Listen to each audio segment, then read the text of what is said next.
Em que momento tu resolveu te identificar como gremista e se depois que tu te identificou, tu pensou, por que eu não fiz isso antes? Ou, ai, por que eu fui fazer isso? Sabe, o que rolou ali?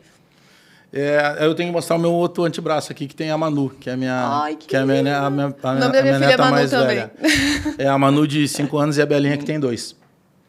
Quando nasceu a Manu, eu peguei e, sabe, eu dei uma repensada geral, assim. Eu disse, cara, o que eu gostaria que fosse diferente a partir de agora? Porque muda tudo. Então, muda tudo que mudava com filho, com filha. Aí, pô, tu tava trabalhando, correndo, não que eu não esteja agora, mas numa outra situação, já de incerteza, tudo que aparecia para fazer tu pegava, sabe? Tu precisava era colocar dinheiro dentro de casa. Com a Manu já tinha uma outra situação, já estava focado na minha carreira, podendo me permitir a fazer outras coisas que eu não fazia, como stand-up, também como palestra. E aí, quando nasce a Manu, uma das primeiras coisas que eu pensei assim, eu digo, pô, vai nascer minha neta, cara. Pô, eu queria dar para ela uma camisa do Grêmio, um tip-top do Grêmio, cheio de coisa do Grêmio, né? Eu disse assim, por que eu não posso fazer isso, cara? Né? Pô, a gente tava tô num restaurante jantando lá, chega o garçom e disse assim, chegava e disse assim, ô Bagé, só entre nós aqui, gremista colorado. Aí eu tinha que dar uma curva no garçom. Eu disse, cara, e o dia que eu tiver com a Manu? Ela vai ficar me olhando, tá, mas por que tu não pode falar? Já pensou se ela te entrega? Aí então eu pensei nisso. E aí eu fui conversar com algumas pessoas, né? Porque eu estava no Donos da Bola, falei pro Meneghetti. O Meneghetti já tinha se assumido do Colorado lá em 2015. Aí eu comecei a ligar, falei com o Mauro Betting, né? Jornalista conceituadíssimo, que é palmeirense. Fui conversando com vários outros. E todos me diziam a mesma coisa. Cara, tu só tem que ter uma coisa em mente, tá? Se tu assumir, não tem mais volta. Então pesa só isso. Não dá para depois, me arrependi. Não. E aqui no Sul é diferente, é muito polarizado. E aqui é muito polarizado. E parece que é obrigatório tu nascer gremista colorado. Teve uma matéria uma vez que foi feita, não lembro em qual canal, visitando uma maternidade. Então tu entrava ali no Hospital Moinhos de Vento, tu vai no setor de maternidade, aí onde nasceu menina tem lá uma luz rosa, né? Onde nasceu menino tem uma luz azul, e sempre tem lá, nasceu um novo colorado, nasceu uma nova gremista. A criança nem sabe o que está acontecendo. Foi o caso com a minha neta. A minha filha e o meu genro, minha filha, obviamente, gremista, né? Nasceu gremista também. Com certeza, ele escolhe. Aí que tá, o meu genro, cara, acho que nem sabe o que é futebol. Sabe?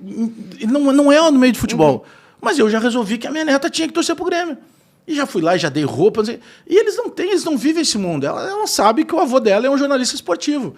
Gremista, ponto. Não tem noção, porque ela precisa viver a vida dela. A gente tem todo um cuidado para que elas tenham uma vida completamente diferente, numa escola que é completamente diferente da minha, da que eu tive acesso, sabe? Com outro tipo de cultura. Pô, com 4 aninhos já tendo acesso a outros idiomas. É uma outra cabeça. Mas eu digo, eu precisava disso. Então, com o nascimento da minha neta, que eu dou esse start. Aí a gente até brinca lá no Donos da Bola. O Bagé, será que é gremista? Será que é colorado? Um monte de gente disse que era colorado, outros que era gremista. Foi muito legal, porque até hoje eu converso com... Poxa, tem muito dirigente do Inter que mandava assim, pô, me enganou bem, eu achei que tu era nosso. Foi tudo muito leve, assim. Tem gremista que me chuta, me ofende. Lá a rede social tem isso, né? Sim. Os boxeadores de teclado, né? Os caras ficam machões ali. Complicados. Mas isso é do jogo, tu não tem que agradar todo mundo, senão não ia ter graça também. Se tu também. fosse identificado ou não, ia ser do mesmo jeito, né? Isso também só que daí tem outro ponto. Eu não me identifiquei para ser o cara que acha que tá tudo bem no Grêmio e que tá tudo errado no Inter. Eu me permito fazer o que vem na minha cabeça. Cara, e é isso eu meto flauta, eu meto corneta, e quando eu tenho que defender ou criticar, eu faço mesmo. Eu acho que tem que ser, né? Porque, antes de tudo, tu também é um jornalista, um comentarista, e que tu precisa né, falar o que precisa, tem que ser dito. Assim. Eu tenho uma pergunta pra ti, Bagé. Olha só, na internet tem muita gente que cria personagens pra alcançar as pessoas. Assim, eu vejo como um cara, um telespectador, eu vejo o Baldasso fazendo piada o tempo inteiro, criando aquele personagem traz colorado que muitas vezes ele fala uma coisa que ele nem pensa, mas pra repercutir. O Bagé é um personagem? Cara, mas é que tá, deixa eu te falar até começando o Baldasso, tá? Que é um cara que eu sou suspeito pra falar, porque eu amo o Baldasso é meu amigo de muito tempo. E, cara, sabe o que fez dar certo o Baldasso e fez outros tantos personagens conhecidos não darem certo? É que pra trabalhar com comunicação, tu tem que te comunicar muito bem. O Baldasso é um puta de um comentarista, de um comunicador. Sabe? Ele fala com uma veracidade que ele vai, daqui a pouco, te levar a pensar. E aí tá o ponto do influenciador. Sabe? Ele te fala tanto que aquilo ali é bom, que vai ter cara que... Porque se tu decidir que não é bom, não vai adiantar nada. Mas vai ter uma grande parcela que vai... E ele tem uma frase que é interessante. Como a gente gera muito conteúdo ao longo do dia, vai ter alguma coisa que daqui a pouco tu tira fora de contexto e os caras... Por exemplo, eu falei que ia ganhar o Grenal. Não, vão ganhar, por isso perdi o Grenal. Eu chamava, brincando, tá? O Alário de Hilário, porque ele não fazia gol. Pô, 40 segundos. E o último Grenal, quando ele faz o gol, o que vira a minha rede social? E a marcação lá, os caras marcando em casa. Aí Bagé, não sei o quê. Aí tem um menino, acho que é Arthur o nome dele. Cara, um menino, deve ter 12, 13 anos. Ele gera conteúdo, eu não conhecia ele. Ele é colorado. Aí ele postou um vídeo e me marcou lá no Stories. Eu fui ver assim, botei. Ele é muito bom. Aí eu peguei e chamei ele lá. Pô, cara, continua fazendo isso, tu é bom demais. Aí ele me mandou um áudio emocionado, assim. Pô, não acredito que tu me respondeu. Pô, desculpa, se eu te ofendi. Não, cara, continua fazendo. Isso é sensacional. É o novo momento da comunicação. Tem vezes que eu sou personagem. E tem vezes... Porque, assim, dependendo do debate, das brincadeiras que a gente faz, lá no Debate Raiz... E não é à toa o sucesso que a gente tem. Tem um momento ali, cara, que vai ter o discurso mais ferrenho, aquele discurso mais sério, que eu posso, em determinados momentos, até elogiar o Inter. É do jogo. E vai ter um momento que tu te permite mais dar uma zoada no baldaço, se o Grêmio vai bem. Incomodar o JB. A história do Borré. Tem isso. Então a gente acaba virando praticamente um personagem. A gente costuma dizer que o comunicador é um palhaço. O que é o palhaço? É o cara que precisa passar a arte dele para quem pagou o ingresso para entrar no circo. Claro que alguém leva isso para o lado depreciativo. O palhaço ele nem sempre vai estar bem. Mas ele tem que... Todo dia tem espetáculo no circo. E todo dia alguém compra o ingresso para lá. E todo dia ele precisa fazer aquele cara voltar para casa querendo voltar de novo no circo. O comunicador é isso. O Debate Raiz, a gente começa o programa com zero. Com zero não, minto, porque já tem 3, 4 mil só esperando. Mas começa, digamos, com ninguém. E a gente fecha... Normalmente com 30, 35. Hoje chegou a bater quase 50. Por quê? Tem dias que a gente chega a bater quase 50. Porque nós somos os palhaços. Nós temos que prender as pessoas ali com a nossa verdade. Que por vezes a gente tem essa leveza de ser mais rude, de ser mais ácido e às vezes tentar ser mais engraçado. Só que a nossa diferença para o palhaço é que a gente não põe fantasia, que a gente não pinta a cara. Mas o trabalho de vocês aqui, vocês não vão fazer nenhum dos programas para que não tenha audiência. Vocês vão tentar sempre fazer os programas para que chamem a atenção. E daqui a pouco o João está com os problemas dele, a Mari está com os problemas dela, todo mundo tem família, todo mundo tem outras pessoas que estão na nossa volta. Nem sempre a gente está bem, mas nós temos a obrigação de passar que a gente está bem. Porque se tu imagina lá, tá tu e a Mari e tu, João, conversando, acabou de dizer, tá, Mari, toca daí que hoje eu não tô legal. Não vai render, entendeu? Então, eu acho que a gente circula muito. Claro que eu sou menos personagem que o Baldasso. O Baldasso gosta de fazer dancinha, gosta de virar meme. Ah, Deus está guardando algo melhor. Sabe? E que depois vai virar meme aquilo ali. E é do jogo, né? Acho que o Farid também vai pra essa linha, né? Eu não sei como é que é a relação. Cara, eu acho que é. Eu não gosto muito de comentar. Eu me dou bem assim com o Farid, mas eu não tenho com ele a relação que eu tenho com o Baldasso. Eu conheço todo mundo, porque eu fui presidente da Associação dos Cronistas Esportivos durante 4 anos. Então, naturalmente, eu tinha que conviver com todas as pessoas para tentar organizar. A SEG é responsável pelo credenciamento. Não é um sindicato, né? Todo mundo, o presidente do sindicato. Não, cara, eu não sou... Sequer eu sou sindicalizado. Nada contra sindicato, mas eu não faço parte de sindicato nenhum. É uma experiência minha. Até porque, enfim, a associação ela não tem nenhum fim lucrativo. A associação era uma organização que aqui no Rio Grande do Sul é a única associação de Estado que o credenciamento passa pela associação. Por exemplo, eu vou fazer jogo em São Paulo. Eu me credencio no site da CBF. A CBF manda para a federação. A Associação de São Paulo não tem muita influência não lá. Agora, a associação aqui do Rio Grande do Sul, se o cara vem de São Paulo, ele tem que se credenciar pela associação. É a associação que decide quem entra no estádio. E, para mim, foi algo que me também potencializou a questão de gestão, assim. Mas hoje, já que tu citou o Farid, eu tenho um contato muito maior com o Baldasso. O Baldasso é meu amigo, né? Sim, entendi.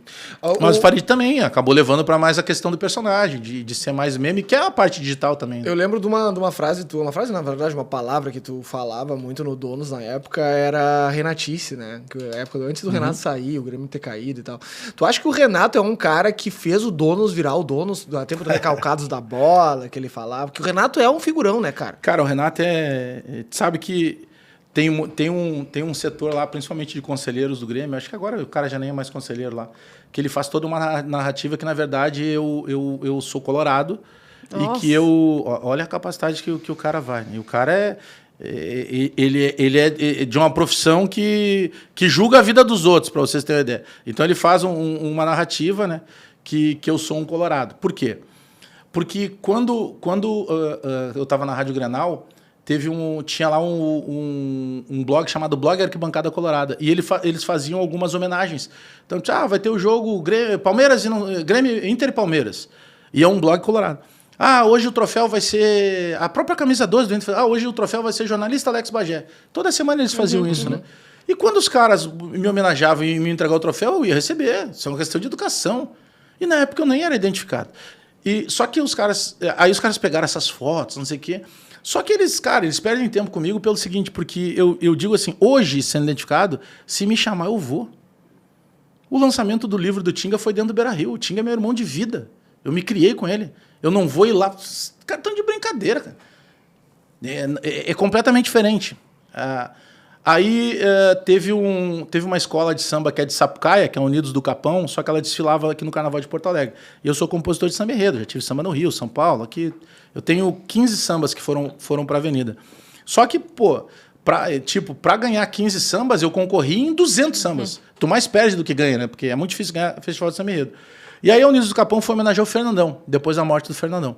E eu sou muito amigo do grupo de compositores que foi chamado para fazer o samba. E aí o Tabajara Ortiz, que é um dos meus amigos, e o Wilson Silva, me chamaram e disseram assim, Bagizão, olha só, cara, a gente foi chamado aqui para fazer por encomenda o samba em homenagem ao Fernandão. E, cara, tu vive o futebol, tu viveu com o Fernandão. Porque eu peguei o Fernandão como jogador, como técnico, como diretor e como técnico. Assim, de conviver, de viajar, de tomar um chopinho um dia antes do jogo, quando estava fora de Porto Alegre e tal. O Fernandão era um cara sensacional, cara. E sensacional mesmo, assim, sabe? Um cara de nível, um cara fantástico. Então ele disse assim, tu conviveu com esse cara, meu. A gente vai fazer dele. Quem melhor do que tu? Tu tem que participar do samba com a gente. Vambora. E eu assinei o samba junto, fiz o samba junto. Aí os caras pegaram, olha aí, fez um samba em homenagem, mas faria de novo. Claro, tá certo. O cara não consegue separar que ali eu tô como compositor, com uma arte que fez eu desfilar na Sapucaí. Tu imagina o que é que tu passar numa Sapucaí com 85 mil pessoas cantando um samba que tu fez. Nossa. É que as pessoas não têm noção disso, entendeu? Tu passar no IMB com 80 mil pessoas cantando um samba que tu fez. Não tem vitória maior que essa. Não tem. É uma gol mundial, assim. Né? Eu imagino que seja, tu fazer um gol numa tarde de domingo no Maracanã. Então as pessoas não entendem isso. Então hoje, se me chamarem para fazer um samba para o D'Alessandro, para qualquer jogador do Inter, eu faço de novo, porque isso não tem a ver com eu torcer pro time. E eu tenho vários amigos que passaram ali, Índio, Bolívar, enfim, Nilmar, Rafael Sobes, caras que eu convivia e que até pela convivência, e todos eles já sabiam na época que eu era gremista. Tanto que sempre passava a corneta num corredor de hotel, não vai secar hoje, não sei. É convivência. Claro. E eu não vou mudar se eu tiver que fazer isso. Agora, tu imagina na cabeça do cara. E tem algumas pessoas que acreditam nisso. Tanto que os caras iam... E por que eu tô dizendo isso pra vocês? Porque eu era o cara gremista identificado que ousava criticar o Renato. Como se o Renato não possa ser criticado. O Renato Estátua é o maior ser humano que já vestiu uma camisa do Grêmio. Ninguém vai chegar perto dele. Não, os números são... E eu elogiar ou criticar o Renato, eu tô analisando o treinador. E não diminui. E o Renato fora do ar a história do Renato é sensacional. Vocês não têm noção. O Renato, ser humano... é muito melhor do que ele foi como jogador ou treinador. Ele é incrível. Nós fizemos uma campanha para um colega que estava morrendo por obesidade. O Jairo Cuba. Posso citar o nome dele sem problema, porque essa história se tornou pública. O Pedro Ernesto Tenardim, conversando comigo, disse assim, cara, a gente tem que fazer alguma coisa para ajudar o Jairo. Aí nós fomos conversar com o Jairo. E aí descobrimos que o Jairo já estava numa fila de cirurgia bariátrica pelo Sistema Único de Saúde, só que demorava muito. E ele podia morrer. E disse, cara, a gente quer te ajudar. Eu disse, cara, não sei nem como agradecer vocês. Aí nós chamamos o Noveleto, na época, presidente da federação, solicitamos que ele cedesse o salão nobre da federação, pegamos guri de Uruguaiana, na época Rui Biriva, que hoje, infelizmente, não está mais com a gente, Zé Vitor Castiel, chamamos vários artistas e dissemos assim, cara, a gente precisa que vocês nos ajudem, que vocês doem a arte de vocês, não nos cobrem nada, a gente não tem dinheiro para pagar, e nós vamos vender um ingresso a R$100 entre os cronistas, para arrecadar esse fundo e pagar a cirurgia do Jairo. A gente precisa salvar o Jairo. E assim a gente fez. Nós não convidamos ninguém, e até acho que um erro nosso, de direção de Grêmio ou Inter. Só que isso chegou lá no Grêmio. Então, no dia que a gente foi fazer o evento, chegou lá o Gauchinho, o Gerson Oldenburg, que é o empresário do Renato. O Gauchinho nos chamou e nos deu um cheque de R$10 mil. Nossa.